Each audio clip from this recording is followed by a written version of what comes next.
Bueno, damas y caballeros, hoy tengo que hacer el anuncio parroquial esperado por todos. No solo por los 10 millones de radio, ¿qué son? No son radioescuchas, ¿qué son? Pues son Youtubers. youtubers. No, youtubers se supone que somos nosotros. Ah, claro, ¿y ellos qué son? Pues yo no sé, han de ser youtuberos. Bueno, a los 10 millones de youtuberos que nos oyen, hemos apostado 80 pesos. Ah, a ver, ahí está. Ahí está el libro de Spinoza, no lo niego. Ese no me. El hereje cortesano. Y el cortesano. De Newton y Stewart. A ver, Spinoza. quita el dedote porque no veo el Ian.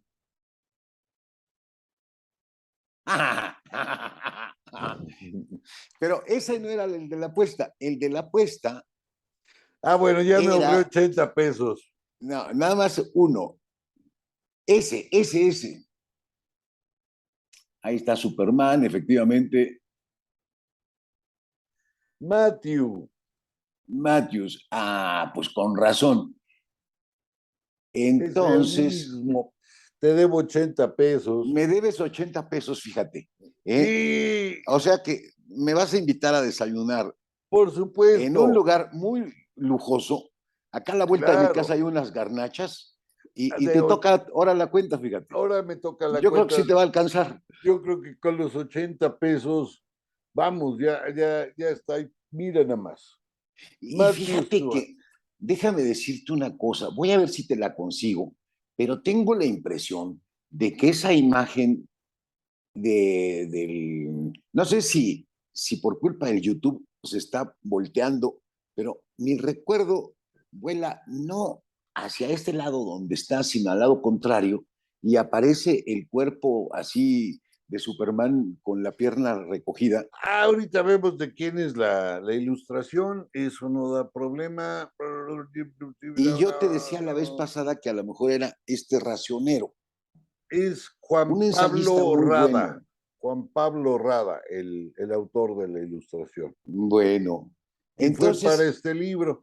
queda invicto mi astrofísico Ian Stewart, que aunque sí sabe harto de filosofía, no sabía yo, y por eso me sorprendiste, que tuviera un estudio sobre Nietzsche y otro sobre Spinoza, pues no me cuadraba. Pues no cuadró, pero cuadró al Qué 50% bueno y que lo yo has perdí el reconocido 100%. públicamente. Lo he reconocido públicamente que perdí 80 pesos.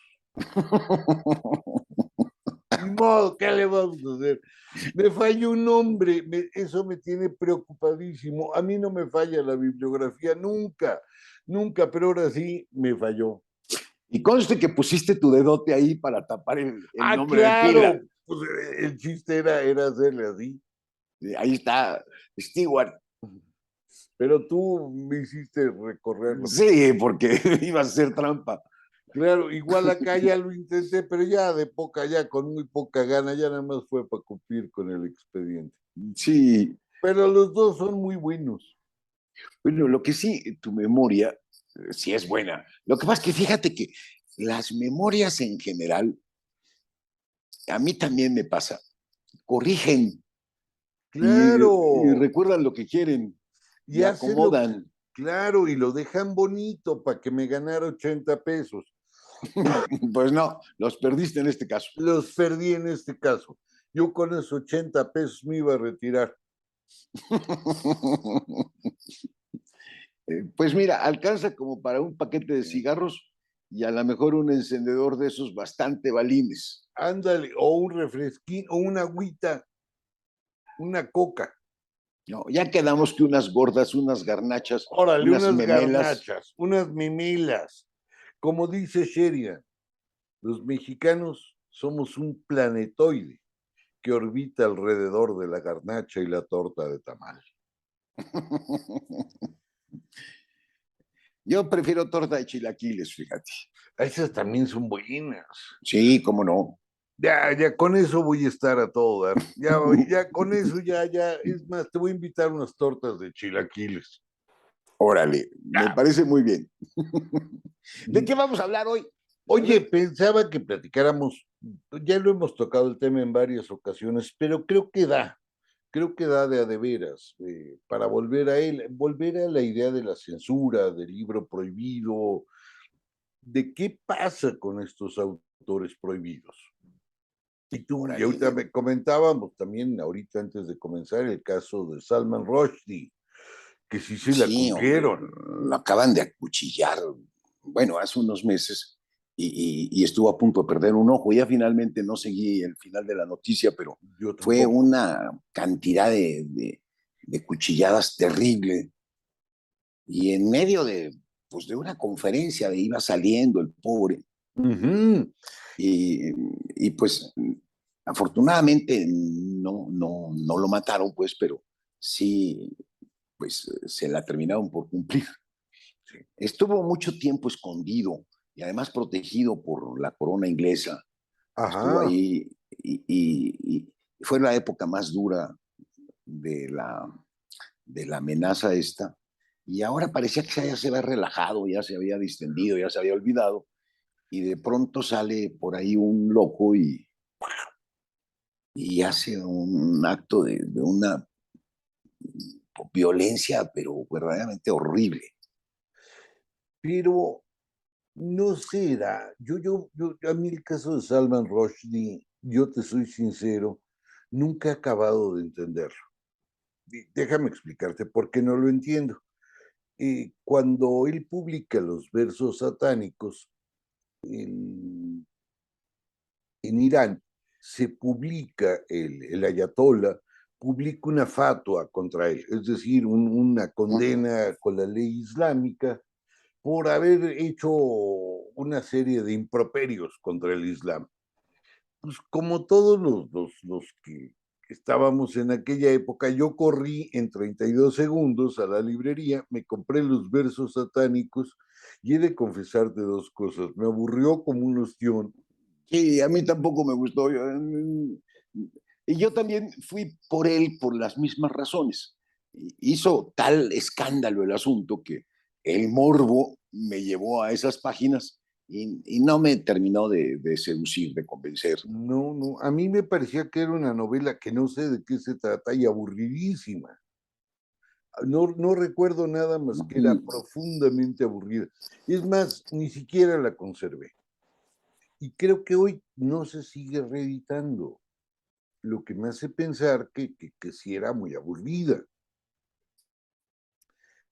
Este hecho me hace pensar que en realidad la censura no toma muchas veces en cuenta la circulación, sino el agravio. Pues sí, mira, pasa lo mismo que sucedió con el caso de Carlos Fuentes y su novela de Aura, Ujú. que un secretario de Estado hizo una declaración, pues no prohibiéndola, porque no estaba en el lugar No, adecuado.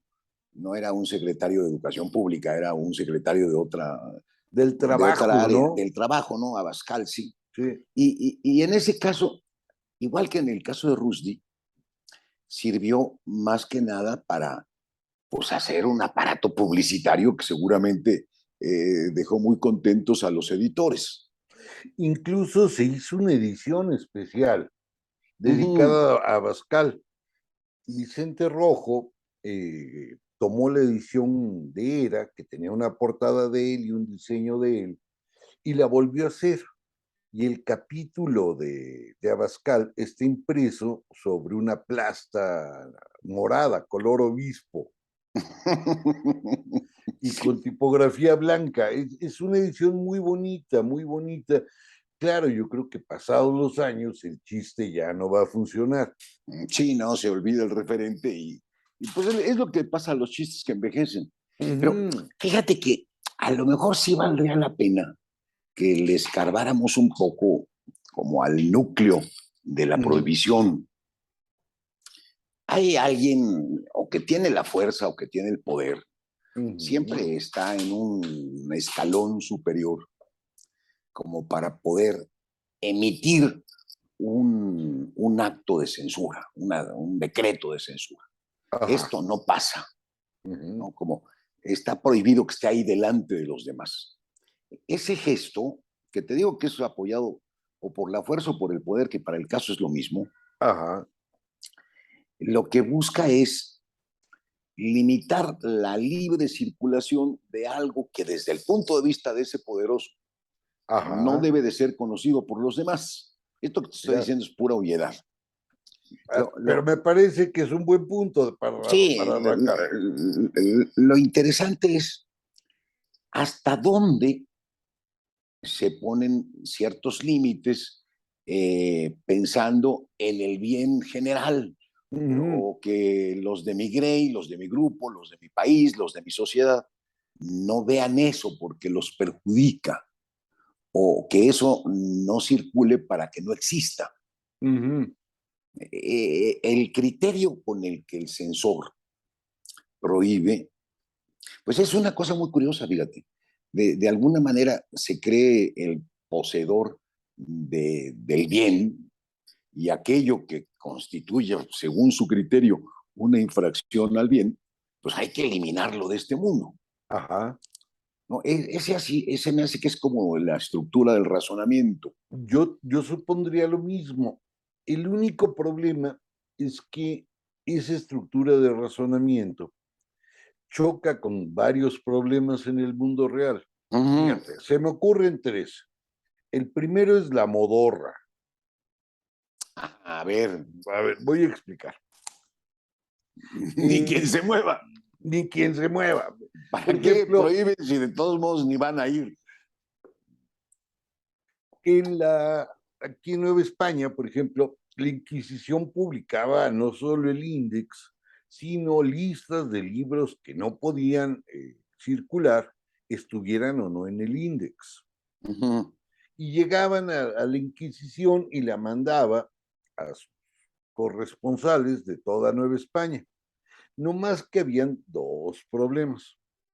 El primer problema es que Nueva España daba hasta Asia.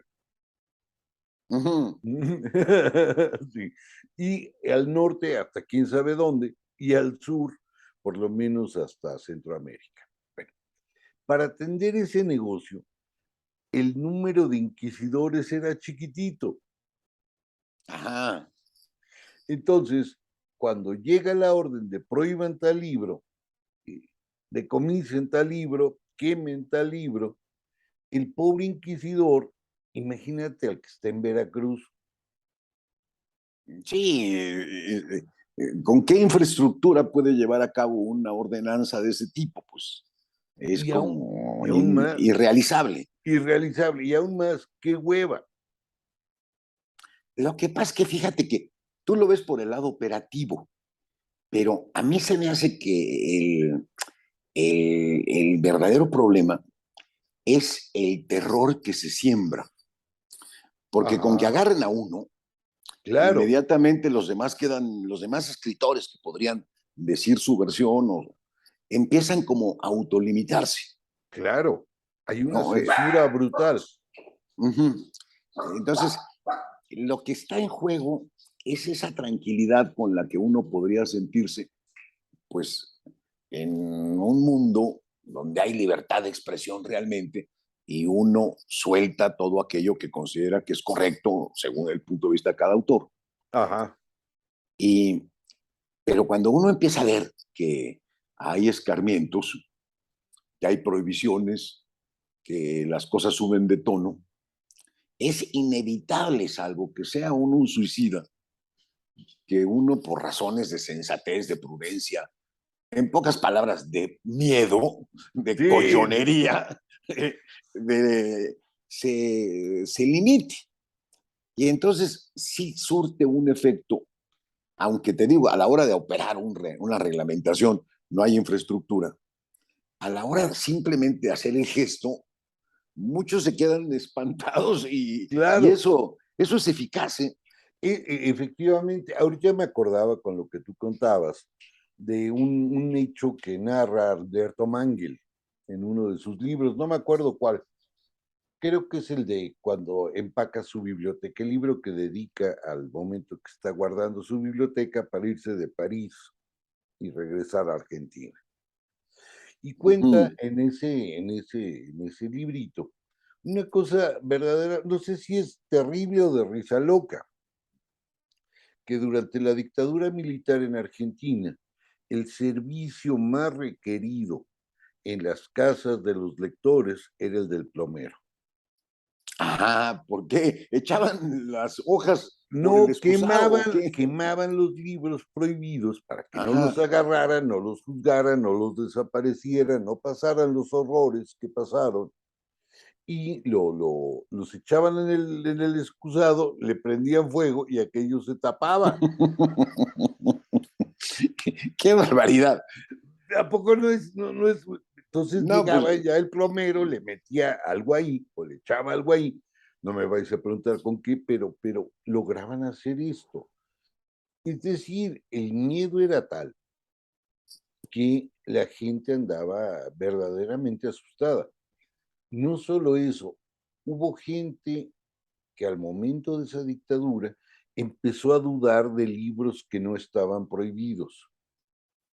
Por ejemplo, uno que se prohibió sin que estuviera en la lista fue Rojo y Negro de Stendhal. de Stendhal, porque, Claro, claro, Rojo y Negro, rojo y no, negro, pues no. eso alguna vez lo platicamos aquí. Yo te decía que en el 68, a mí me consta, cualquiera que portara en la cultura sobaquera un libro color rojo, pues corría el riesgo de ser trepado a una de aquellas patrullas a las que se les llamaba racias. Ajá, y va Venía hasta la racia adentro. y Claro, cargaba con uno. claro. Incluso había momentos en que la operación era ridícula. A mí me contaba un profesor argentino que tuve en la universidad, que él llega exiliado en esta camada, que un día a un profesor de él le cae la milicia a la casa. Y que Ujú. vámonos, todo lo de Marx se lo cargan, a todo Engels se lo cargan, a todo Lenin se lo cargan, a todo Mao, vamos, se cargan todo, ya iban con todos los libros a censurar. Y este ya, pues muy asustado, agarra uno más y le dice, oiga, se le olvidó este. Ya mejor, para que no regresen. Y lo toma el militar y lo ve y decía, la Sagrada Familia. Es Y que se con lo ese título, pues regresó y sí, le dijo, sí. con la religión Ese, no nos consérvelo, metemos, póngalo en un consérvelo, lugar de honor. de honor, con la religión no nos metemos. Es decir, los sensores en el fondo tratan de hacer este bien, claro, causan un mal, y sí Ujú. generan el terror. Pero mi duda es si en verdad ese terror termina funcionando. Pues mira, hay de todo, supongo. En la práctica me imagino que a veces funciona como un acicate para Ujú. que muchos en franca rebeldía incluso tomen la decisión de arriesgarse y de ponerse de contestatarios, ¿no? Y habrá otros que seguramente serán amedrentados, ¿no? Yo, lo que me llama la atención de este asunto es cómo se podrá establecer, porque finalmente lo que estamos hablando son de límites, Ujú. ¿no? Y por lo que entiendo, sí son necesarios los límites, que haya ciertos límites para algo. Por ejemplo, no me parecería explicable que hubiera libros que circularan de manera popular para, pues, fueran como el ABC para construir una bomba atómica en tu cochera. Ujú. No, se me hace que no es una cuestión muy sana que un manual para hacer bombas atómicas, por mucho, te lo estoy a lo mejor exagerando, porque seguramente los ingredientes no están al alcance de cualquiera. El No, enriquecimiento del uranio ajá, no no es está una cosa fácil, no, no, no, no. de cocina, pero cuestiones que no debieran de estar al alcance. Fíjate, esto marca un determinado límite y claro, no hay una censura expresa, pero sí hay, por ejemplo, alguna vigilancia en el Internet. Hombre, Si te metes a buscar fórmulas de explosivos o venenos o cosas por el estilo, yo me imagino que no pasan inadvertidas y seguramente, no sé, debe de haber alguna especie como de inteligencia del Internet que esté detectando algunas cosas. No creo que sean tan, vamos, no les estoy dando buenas ideas, supongo que le han pensado un ratito, dado que muchos, la mayoría de las personas vivimos en el Internet y a través de él hacemos una cantidad de cuestiones, seguramente supervisan, a mí me ¿no? pasó, Ajá. fíjate, hace unos años, cuando todavía teníamos la editorial, me dio el arranque de empezar a trabajar a los grupos supremacistas gringos. Tenía Órale. interés en entender. Uh-huh.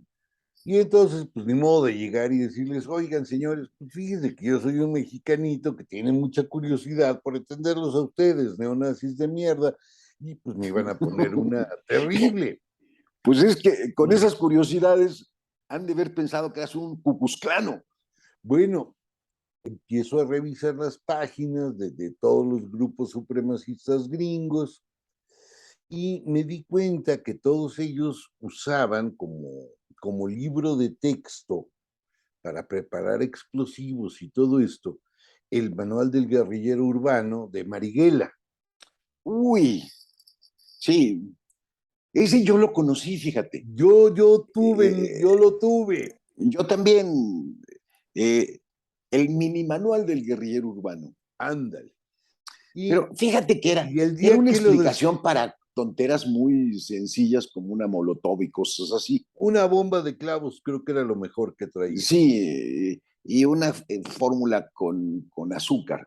Yo Sí, tuve un ejemplar de eso allá en mis épocas de estudiante.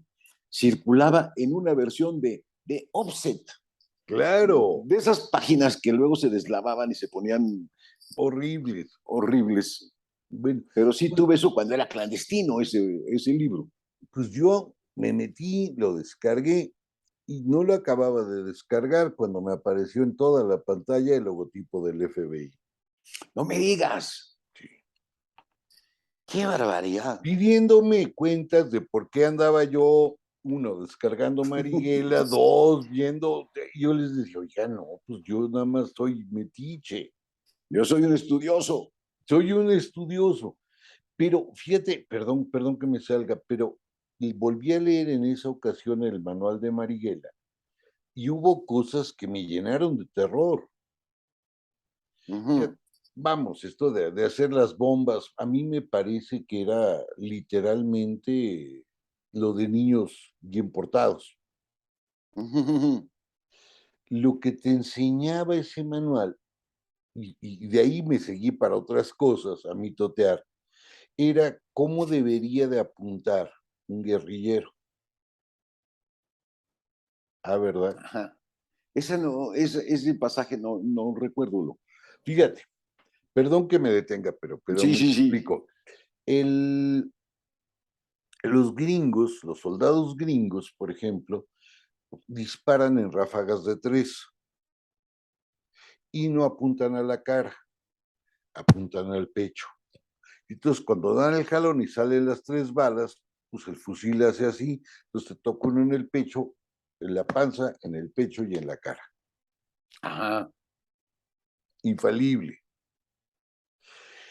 En cambio, Marighella decía que el chiste de un guerrillero era no matar, sino disparar a la base de la columna vertebral, a las Para crear rodillas, heridos que hicieran lento aquello. y que le diera miedo a los otros. Claro, Porque pues partía de la mira, idea de que un soldado está preparado para morir, pero no está preparado para quedar inválido. mira, lo que pasa es que en aquellos años estábamos muy verdes en muchas estrategias. Eh, se, se acordaron de cómo el ejército de Napoleón Ujú. fue vencido por unos puñados de hombres que se distribuían por ahí en España. que son los Exacto. creadores de las guerrillas. Sí, sí, sí. Entonces, no era una estrategia que se hubiera estudiado con cuidado militarmente. Ujú. El mismo libro de Che Guevara, de, ¿cómo se llama? El de la teoría del foco guerrillero, ¿cómo se Sí, llama? ¿cómo se llama? Porque están pasajes de una guerra revolucionaria y... El libro Verde Olivo, no, no, ese no, no, no. tampoco.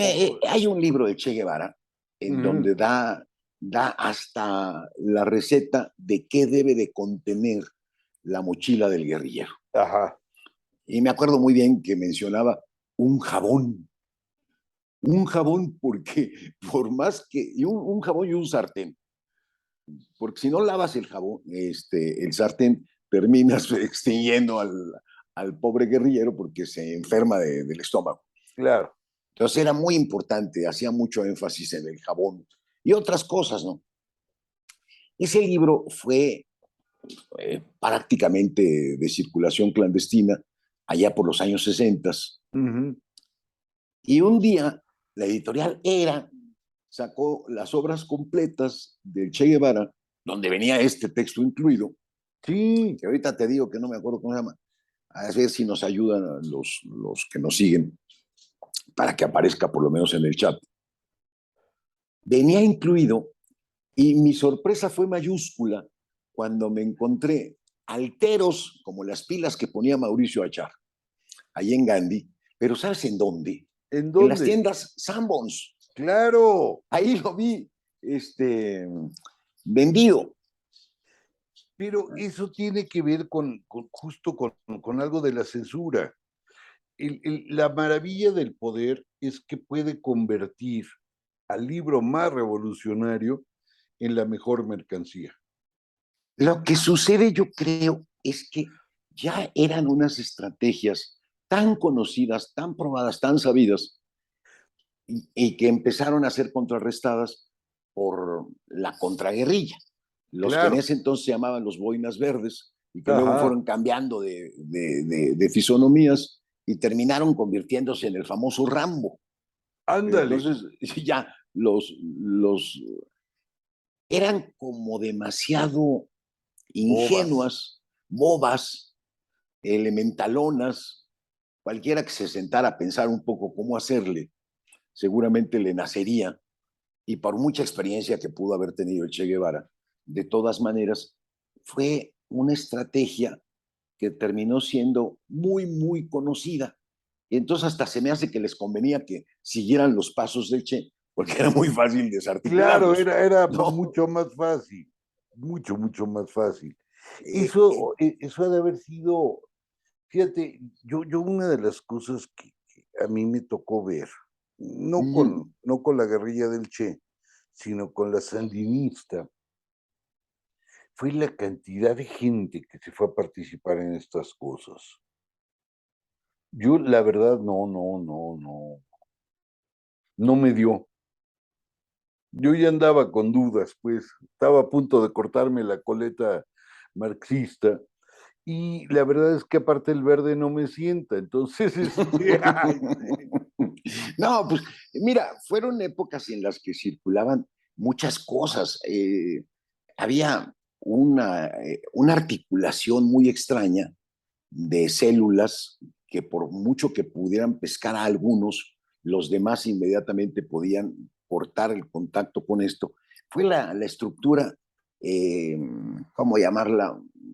Celular o algo así ajá, de los tupamaros, ándale, ¿no? En algún o de momento fue, montoneros o de cualquiera de estos sí, grupos, sí, pero porque una estructura piramidal, agarras a cualquiera y vas jalando y llegas a la cúspide y los desarticulas. claro, Y los tupamaros habían ideado un sistema, una organización. Te voy a contar una cosa chistosa que me pasó. a Esto lo ver, leí allá en la prehistoria, por los años, ¿qué serían los? Pues hacia los 60, a finales de los 60, ujú, principios de los 70, yo leí estas cosas. Era el momento de la efervescencia. Y un día se me pasó el tiempo, llegué a Brasil y pues no, de pronto me acordé que ahí estaba Raúl Sendic, Ajá. ¿no? Que fue el fundador de los Tupamaros. Y, y pregunté, no a Brasil, sino a Uruguay, perdón, a Uruguay. Pregunté ahí en Montevideo, ¿qué pasaba con los Tupamaros? Se lo pregunté a un taxista. Uh-huh. Y puso una cara de disgusto así molesta. Y dije, chin, se me hace que esto es más clandestino todavía. Habían pasado como 20 y tantos años, ¿eh? Y le pregunté a un cantinero que qué pasaba con los Tupamaros. Todo el mundo hacía unas caras de asco y resulta que en ese momento en el que yo estaba ahí, ya habían llegado al poder, eran un partido político. Claro, Entonces, ya, igual que pasa con los homocistas, ya claro, ahora estamos en la ruina. claro. Aquellos que fueron ideales en su momento ya no son. No, ya Pero no lo son más. invítote a regresar al asunto de la prohibición. Sí. Te voy a hacer una pregunta directa, así a quemarropa. ¿Tú crees que sea necesario prohibir algo en libros? No, no, pero me ha tocado padecerlo con un amigo común. A ver, ¿cuál? Te voy a contar una cosa. Esto ya se puede contar. ¿Te acuerdas que hace un chorro de años yo hacía reportajes de política profundamente escandalosos y se publicaban como libros en Planeta?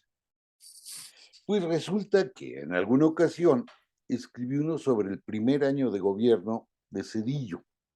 Ajá. Y lo contrataron, me pagaron mi anticipo. Y un día antes de que se fuera a la imprenta, me hablan de Planeta que si podía ir, que era una cosa verdaderamente urgente. Y entonces, pues estaban Jaime Aljure, Sandro Cohen y Homero Galloso Ánimas. Ajá.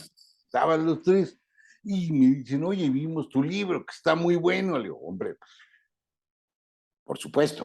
por supuesto, eso lo sabemos todos, sin haberlo leído, no importa. Y me dicen, nada más que ahora sí te pasaste. Y me enseñan el libro con una propuesta de lo que no podía salir. Y me decían, es que mira, no sabemos cuál va a ser la respuesta. Sopas. No lo sabemos. Entonces, ¿para qué nos metemos en un brete espantoso? Por lo tanto, aquí hacemos lo que tú digas. Si la primera es, pues te pedimos esto, que le bajemos aquí en estas cosas 2 o 3 rayitas. La segunda es, no lo publicamos, pero no te preocupes. El anticipo no lo tendrás que No, devolver. no, no, te pagamos la edición completa. Ajá. Y la tercera es, te quedas con el anticipo y si quieres, te apoyamos con otro editor. A mí me pareció que no valía la pena meternos en un brete espantoso por decir lo que todo el mundo sabía. Digo, no, no, no. Y curiosamente el libro salió bastante menos agresivo, menos virulento.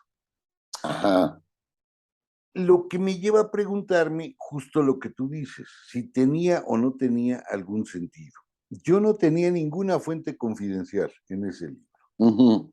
Todo era Y, de periódico, pero claro, al articular las noticias termina exhibiéndose una cosa que la gente no logra distinguir porque como las nota, las lee fragmentariamente, no las integra. exacto, esa era Si la alguien única tuviera la gracia. ociosidad, la ociosidad que tienen justamente los periodistas de Y, articular un montón claro, de cosas que están circulando, pues terminas descubriendo lo que está pasando por claro, contradicciones, por cruce de información. exacto, ahí era solo eso la chamba. El resultado final es que la pregunta yo creo que la resolvió Voltaire. En el diccionario filosófico, Voltaire dice que la censura no tiene ningún sentido. Y no tiene ningún sentido, en primer lugar, porque el grueso de la gente no lee ni lo va a leer, y le vale madre, la mayoría. En segundo lugar, los que lo van a leer ya lo intuyen. Sí. En cierto sentido ya lo intuyen. Y lo más que les puede provocar el libro es lograr. Es como aclarar ese panorama que ya tenían ahí medio enredado. Esto lleva a lo segundo, que en realidad yo tengo la impresión de que la censura se articula en razón del rating. Es decir, en un libro se pueden decir las peores cosas y no pasa nada. Vamos, el ejemplo lo tenemos, bueno, no hoy, sino el lunes. El lunes sale el libro del gran escándalo que se traen ahorita del señor del cash. Pues no, el rey del cash. Que todo el mundo, nadie lo ha leído y todo el mundo ya lo considera la revelación absoluta. Y el libro va a circular, ¿cuánto te guste? 200,000 ejemplares, 300,000 ejemplares, en una población de 120 millones. Sí, el impacto es insignificante. Es muy, muy medido. Y aparte los que lo van a leer van a comprobar lo que ya creían o se van a terminar de convencer de lo que ya creían. Dudo que una de las personas Que alguien cambie de opinión. Sí, es decir, en cualquier gobierno, alguien que es, digamos, del voto duro, del núcleo duro del gobierno, no cambia de opinión por un libro, no cambia. O sea, no creo que tal cosa pase. Es Sí, decir, no creo que se mira, desplome en la las cosas popularidad. políticas sí, sí entiendo que hay a quien no le convenga que algo se difunda. Ujú. Y pasado el tiempo ya no tiene ninguna importancia ni ninguna cosa. Son límites, en caso de haber censura, límites que ponen para la autoprotección. Sí, Ahí los entiendo, pues. Me parecen espantosos, por supuesto. claro, no, eso está fuera de discusión. Y entiendo muy bien que pues el libro es un vehículo demasiado torpe, demasiado lento para llegar realmente a toda la población. De ahí que sean mucho más vigilados pues, otros segmentos que permiten la circulación de la información, radio, televisión, internet, sobre todo internet Claro, actualmente, ¿no? claro, es Yo creo que mucho es ahí más peligroso. donde sí atraviesa un montón de capas y se alcanza muchísima gente. Ujú. Pero fíjate, se prohíben cosas que tienen que ver con la religión. Ahí está el Ujú. ejemplo de Rusty. Se pueden prohibir cosas que tienen que ver con políticos. Ujú. Los narcos también prohíben ciertas cosas y ahí está una tristísima lista de periodistas Muertos, asesinados para silenciarlos. No tiene más vuelta de hoja eso, claro. se me hace. Pero quitando estos temas en los que hay alguien interesado en salvar su propio pellejo, reiterote mi pregunta, ¿tú no crees que haya cosas que no deben de divulgarse? Hace un momento te ponía el ejemplo de un manual para hacer una bomba atómica. Un libro que sea exacerbado para inducir perversamente al lector a los peores crímenes que te puedas imaginar contra la infancia. ¿No crees que sería bueno que no circulara? Híjole, es que el problema es, Conste que nada más lo estoy haciendo como pregunta, ¿eh?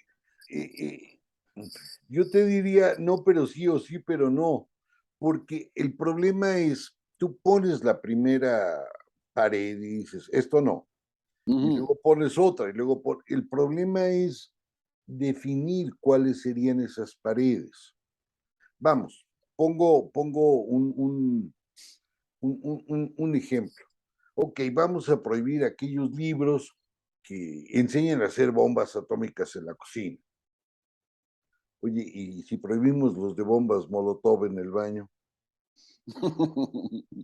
Bueno, es que mira, mi pregunta tiene un trasfondo porque hace un momento te dije que no podíamos vivir sin límites. Ujú. Y la prohibición no solamente va contra los libros. La prohibición es lo primero con lo que topamos cuando estamos en la infancia y nos Claro, dicen, eso no. no. No te orines en el sillón. Y a eso le llaman educación, ¿no? Ujú, Una cantidad de nos que impiden que tu naturaleza espontánea se exprese. ujú. Eso construye la moral, eso construye la ley, eso construye muchas cosas.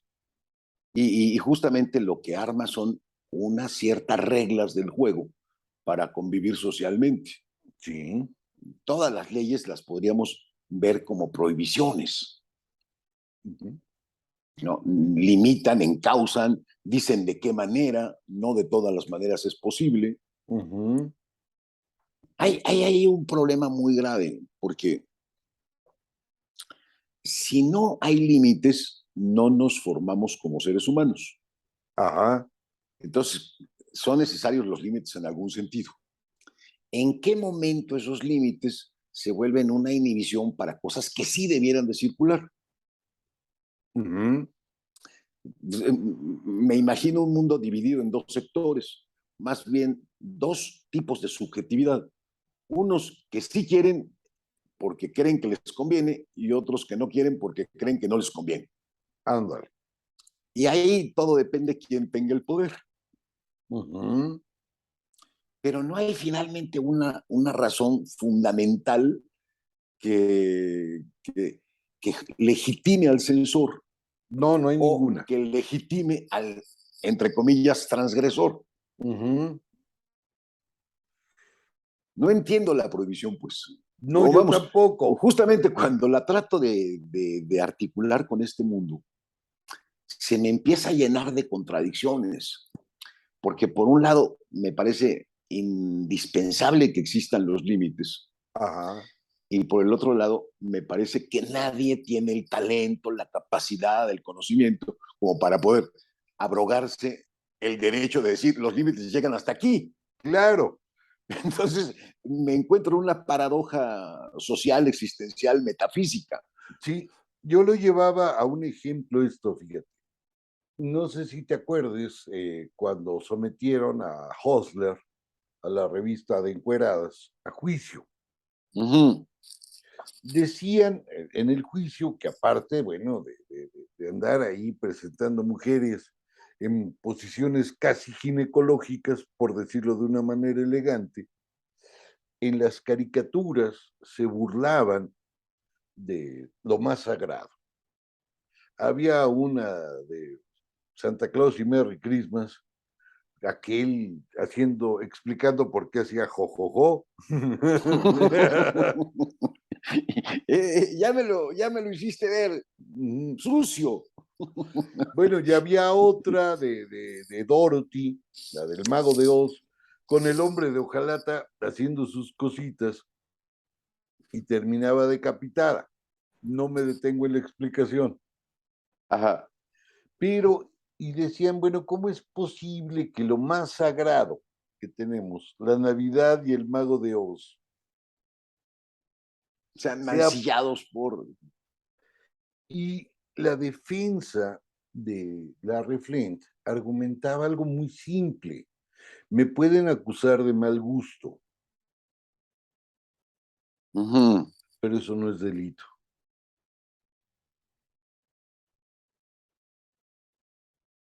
Es que Me fíjate, pueden acusar de andar convirtiendo a las mujeres en objeto, pero no es delito.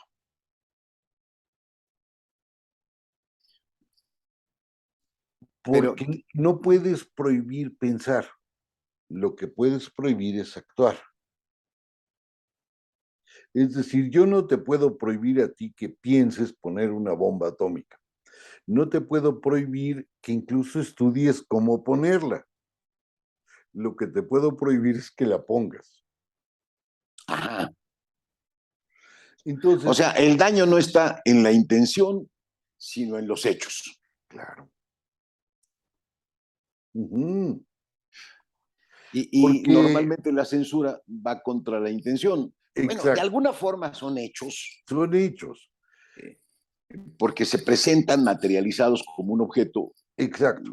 como un informe, pues Ujú. como un mensaje que se materializa para que sea compartido por todos. Le damos Exacto. tangibilidad. Ajá. Pero cuando tú censuras el pensamiento, ya no funciona el asunto. Puedes censurar la acción. Es decir, no se vale esto, no se vale el otro. Y eso nos permite convivir. Pero Pero fíjate una cosa, fíjate lo que estás diciendo. No prohibir el pensamiento, o sea, te quedas calladito pensando, pero está prohibido hablar, está prohibido escribir, está prohibido divulgar. Hay un problemón ahí. sí, es cierto, no había caído en la cuenta. Sí, porque no te lo podría decir a ti. No, mira, aquello de la libertad de pensamiento es una necedad, porque pues todo el mundo es libre de pensar lo que quiera. La libertad de pensamiento es algo que incluso hay que alimentar. Claro. O sea, hay que meterle a la gente pensamientos para que hagan choque adentro de él y salga una idea nueva. Ujú. La manera como se prohíbe el pensamiento es dando una sola versión, Claro, porque entonces no tienen más que atenerse a eso. Y entonces sí, eres muy libre de pensar porque no tienes otro pensamiento más que este que te di. claro. Y ahí justo la diversidad de pensamientos, cuando ya se da, es imposible que la gente no piense lo que se le dé la gana. Pero para que la gente piense lo que se le dé la gana, o sea, que haya libertad de pensamiento, es necesario que se publiquen ideas o que se expresen verbalmente ideas para que la gente se entere. Sí, Si si no, no, ¿cómo? si se queda nada más con las que nacieron, pues estamos fritos. No, pues nos pasaría lo de, profe, a ver cuándo intercambiamos ideas. No, gracias, algo perdiendo. Sí. Oye, sí, Fíjate, el problema es muy complicado, man, muy complicado. pero la solución entonces de la acción no funciona. O si funciona, funciona muy parcialmente. A mí se me hace que hay siempre una especie de equilibrio inestable en que alguien se pasa tantito de la raya, lo contrarrestan, otro se vuelve a pasar de la raya, y en esa lucha es donde verdaderamente se da la libertad de expresión. Ahora, no ocurrirá que esto que estamos diciendo se podría explicar con la idea de paradigmas de Kuhn. Fíjate, A ver, ¿cómo? A ver.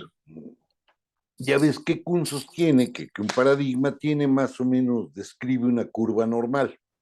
Ujú, Es decir, ¿qué es un paradigma? Un conjunto de preguntas y un conjunto de soluciones, dicho de manera muy fácil. ujú.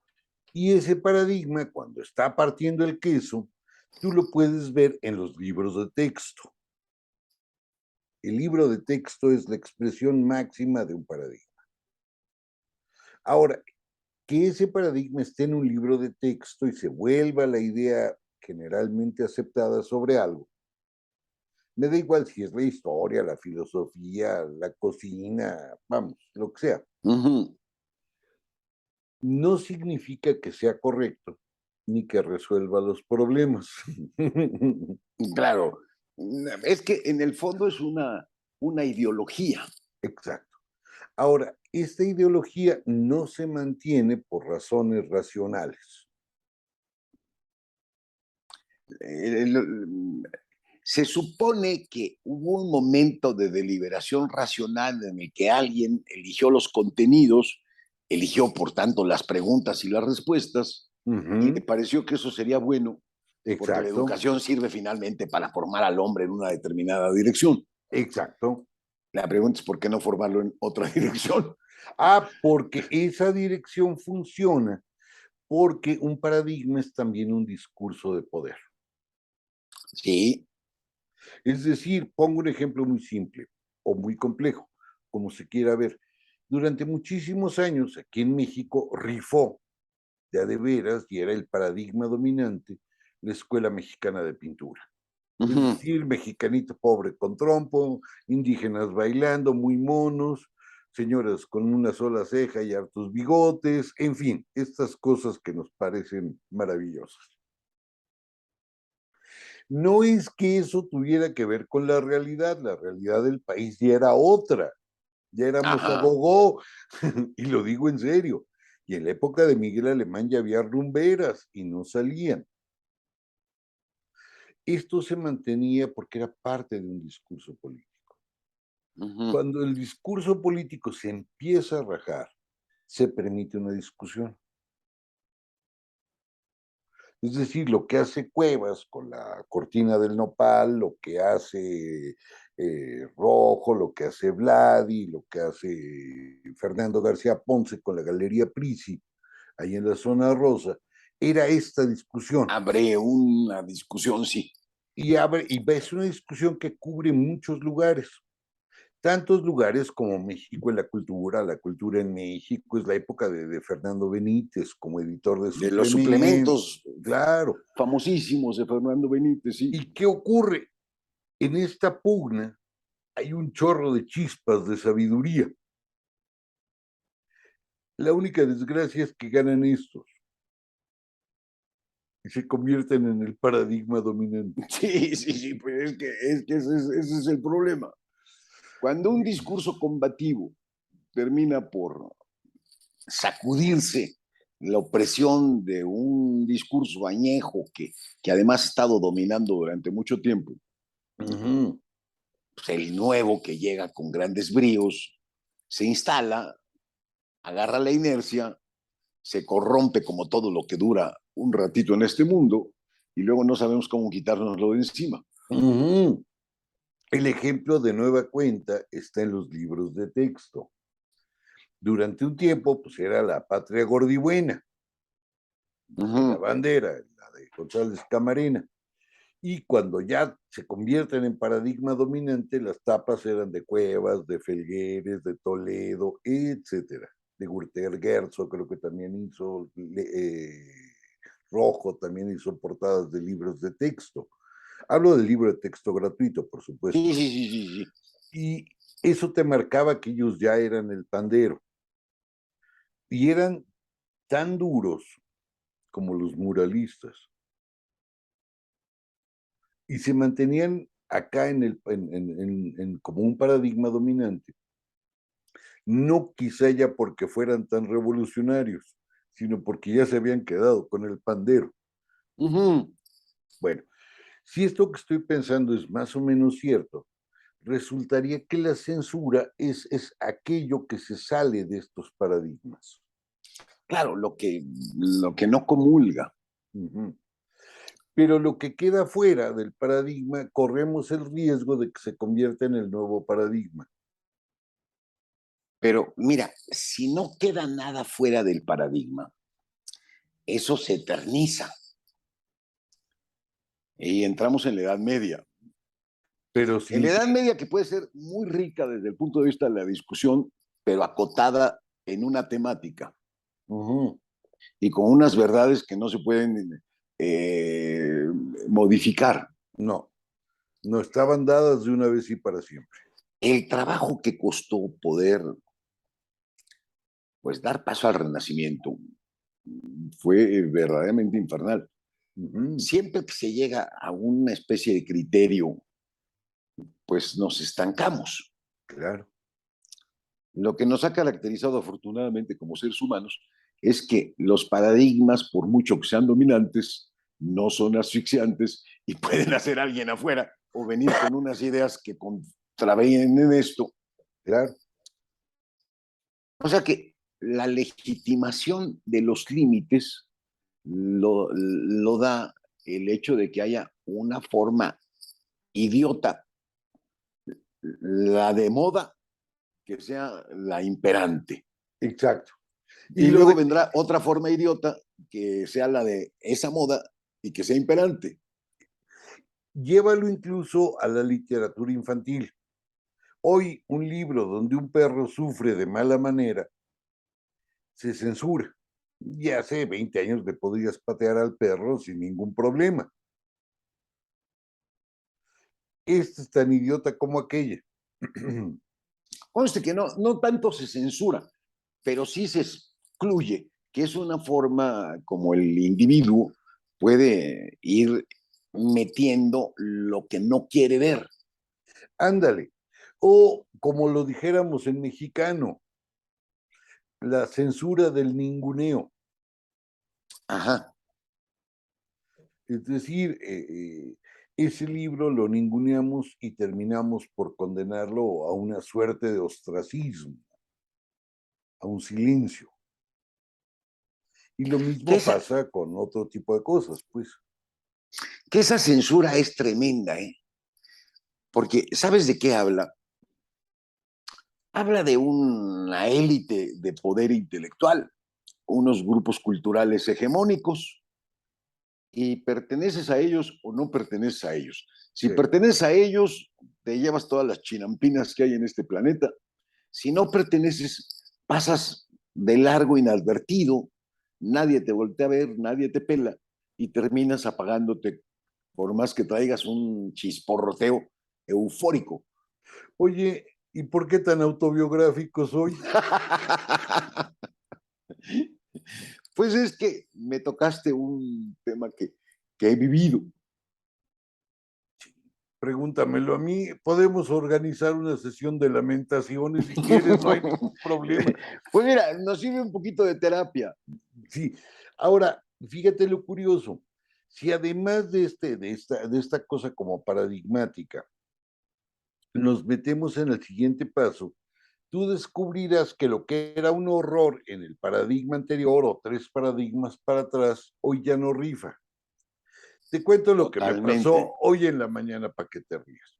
Voy a Ujú. contar un caso de censura de veras en 2 variantes y te cuento lo que empecé a ojear hoy en la mañana. A ver, a ver. En 1950 y tantos, a las 3 de la tarde, en el Cine México, tronó la bronca. Se estrenaron Los Olvidados de Buñuel.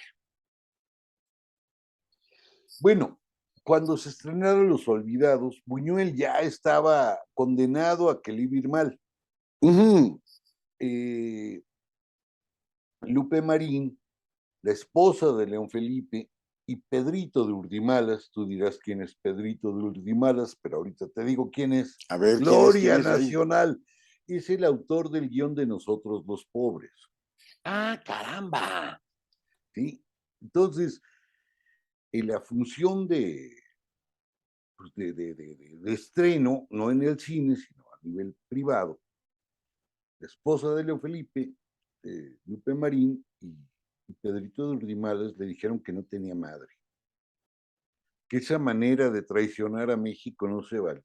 Es más, Urdimalas exigió que lo borraran de la película. Él había ayudado con los diálogos y lo borraron. Pues es que era tan bonito el mundo blandito que pintaba Cantinflas u otros en ese momento. Me imagino que ¿cómo se llaman estos? Joaquín, no Pardavé, sino la familia esa de un montón de Soler, actores buenos. Los ajá, Soler estaban en su apogeo claro, y pintaban un mundo tan bonito, ¿no? hombre, A mí cuando me entran nostalgias, me meto al retro. Y me anda, entran nostalgias de lo que nunca existió, por cierto. sí, no había ningún lugar, En cambio, los olvidados de Buñuel me los sigo encontrando cada día, man. todos los días están ahí. Bueno, y se arma la tremolina y terminan prohibiéndolo. Años, poquitos años después, Oscar Luis publica Los Hijos de Sánchez Sí. y se le van encima. La Sociedad Mexicana de Geografía y Estadística exige que lo corran del país o, de preferencia, lo condenen a cadena perpetua en las Islas Marías por Mm. difamar a los mexicanos. Y, ay, ¿cómo se llama el de la Viuda Negra? Esta obra de Eh, teatro. Y ahora sí me agarras fuera de foco. Bueno, ahorita me acuerdo del nombre. Publiquen siempre que esa era una obra denigrante que ni siquiera recuperaba el habla popular. Bueno, resultado final, corren a Arnaldo Orfila, corren a Joaquín Díaz Canedo, corren a todo el mundo del Fondo Se de Cultura acaba el Fondo de Económica. Cultura de aquel entonces, sí, por Sí, culpa de eso. por culpa de eso. Bueno, una censura brutal, un escándalo mayúsculo. Hoy en la mañana me fui a tomar un café y me llevé la novela nueva de Servín, de J.M. Servín. Ajá.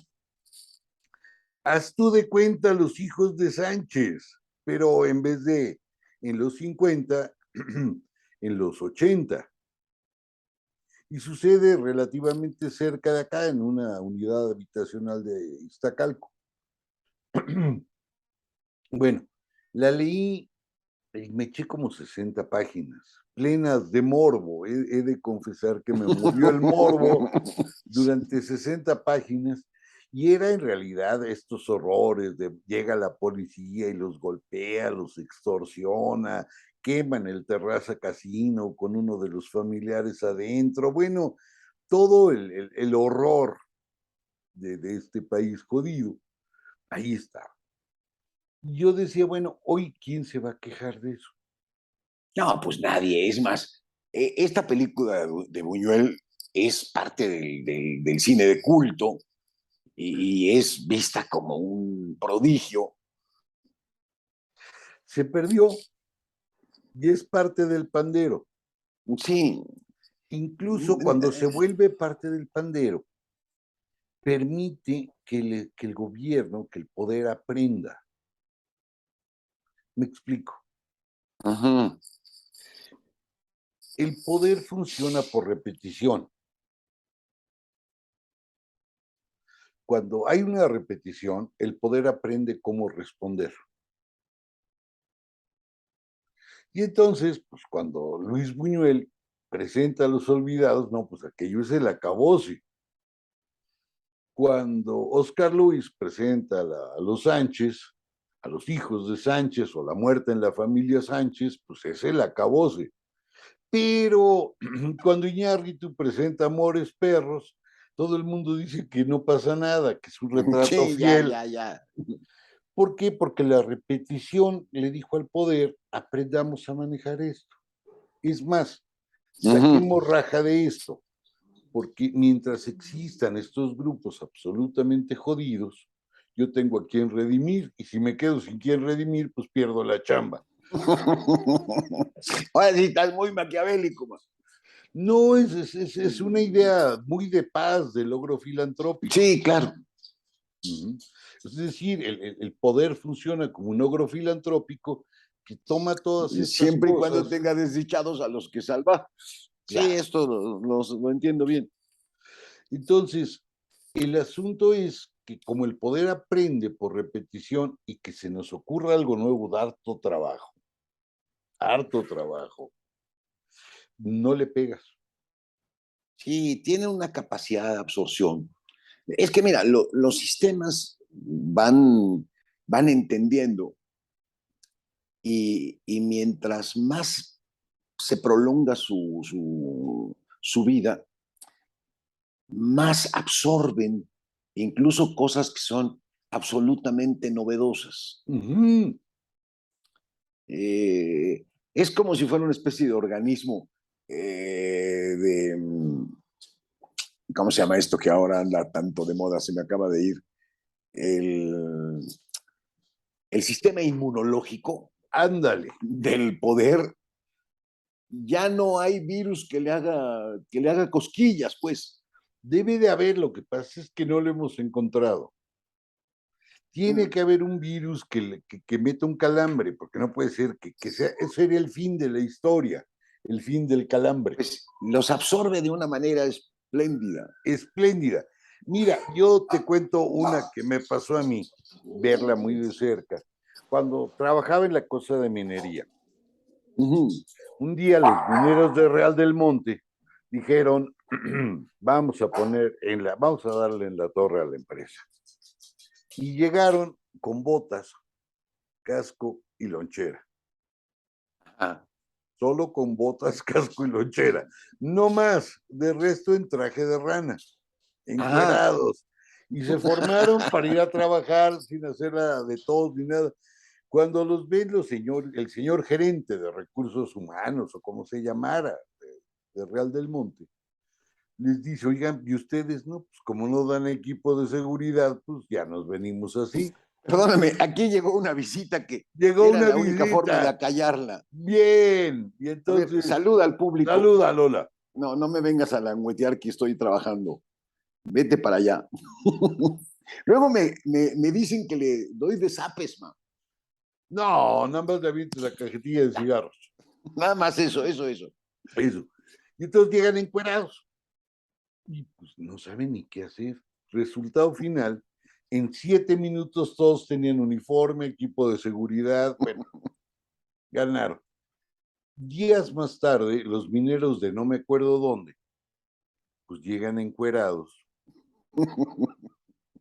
y llega la policía y se los lleva a todos por violar el bando de buen gobierno de la ciudad, que prohíbe andar encuerado. Pues mira, déjame contarte una cosa que tiene que ver con eso. Una vez me agarró un embotellamiento en la glorieta, no me acuerdo si era la de la Palmera o la del Ángel, no recuerdo cuál de ellas, ahí en Ajá. Reforma.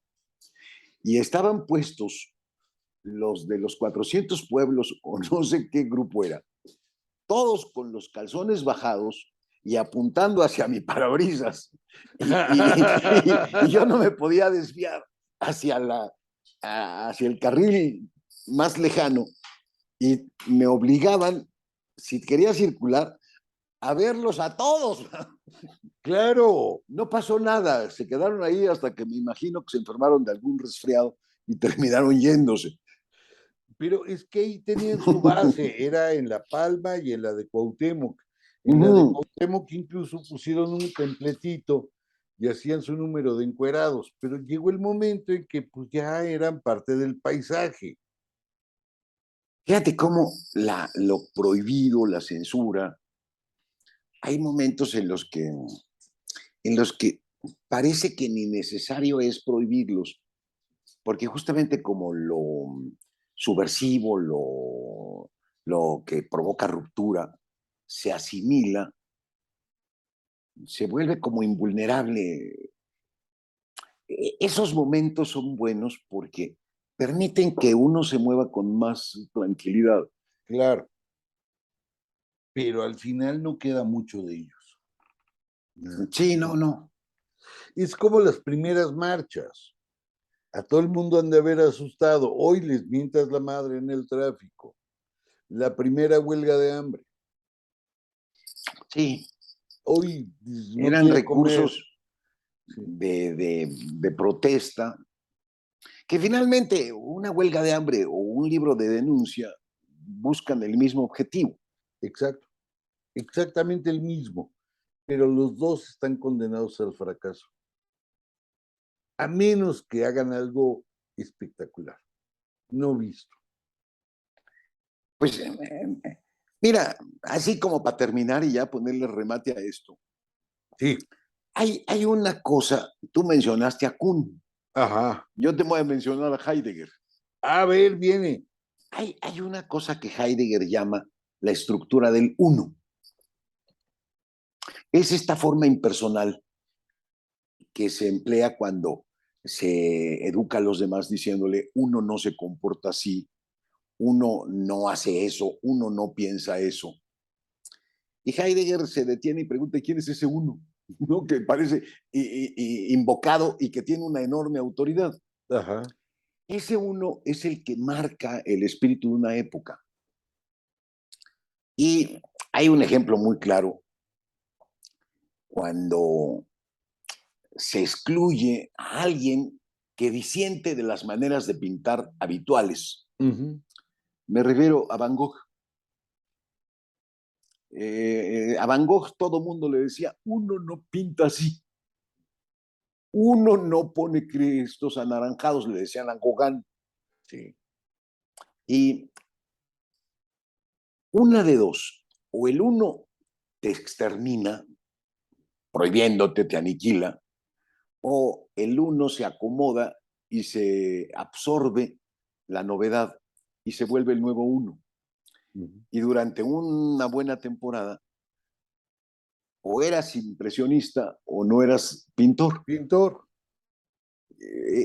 Hay un funcionamiento de la sociedad en que por razones de cohesión, de supervivencia, de los valores vigentes, se defienden a capa y espada y empiezan a nacer un montón de prohibiciones. Y hay unos individuos, siempre individuos, que están afuera de este contingente y o los aplastan o modifican el uno, recrean el uno. Este es un vaivén, dice Heidegger, que es interminable. Es lo que sucede en la cotidianidad, en el ser, en el mundo. Siempre rifa un uno. Un uno. Y el problema es cuando no te acomodas con el uno. Sí, el problema es cuando uno es individuo hasta el final. Sí. En fin. Oye, Esto... ojalá no nos censuren. No, nos quedó muy bonito. Hablamos de Heidegger, de Kuhn. Y de Marighella. De ¿Tú metiste a Marighella? Marighella.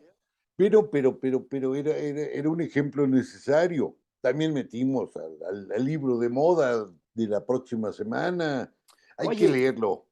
una cosa que no podemos pasar por alto, ma. Sí. La muerte de David Huerta. Qué tremendo, qué triste, qué lamentable. Se nos fue un buen poeta. Y se nos fue, además, un ciudadano de adeveras. Que Era mira, tipo muy recto, muy bien. A mí. logró algo que a mí siempre algo que me gustaba de David, es que tuvo la capacidad de siempre estar en contra, de siempre señalar, independientemente de quien gobernara. Es decir, ejerció su ciudadanidad todo el tiempo. Y aparte un poeta excelso, un profe sensacional, dicen que sus clases eran una maravilla, yo nunca tomé clase con él, un editor fuera de serie, y de pilón, requete buena gente. A mí Sí, hombre, qué horror. me pesa, y con él casi se trunca una camada de poetas. La Pues camada tiene que viene una de hija, Tania, Efraín, que no sé a qué se dedique, pero a lo mejor por ahí sigue. por ahí sigue, porque era Efraín, era el yerno de Efraín, Eduardo Lizalde, era él, el hijo de Efraín, Telma había ahí Nava, ahí Telma, había, bueno, ni modo. La verdad es muy lamentable. triste. Se nos fue un poeta de veras, pero él tenía una frase que me gustaba y me parecía que no solo le venía bien a él, sino creo que nos queda a ti y a mí. Él decía que la realidad no era negra, que era gris profundo. Qué Que el barbaridad. hecho de que fuera gris profundo la realidad siempre daba la oportunidad de rebelarte contra ella. Si fuera negra no se podría. Eso a mí me gustaba. Y otra que me gustaba mucho era la idea de ser mexicano. Él decía, como yo soy buen mexicano, estoy acostumbrado a las decepciones. Qué bárbaro. En fin, mi querido José Luis, mándote abrazo Yo te fuerte. mando y uno más grande para Verónica Murguía, la, la, Sí, la viuda, que es una espléndida escritora, alguien a quien yo quiero muchísimo y bueno, pues ni modo, no hay más que decir, un ni modo idiota. Sale. sí. Un abrazote, Oscar. Y Abrazo. pensemos una realidad gris oscuro. Vámonos metiendo un poquito de tiza blanca. Eso es lo bueno. Vamos a darle. Bye bye.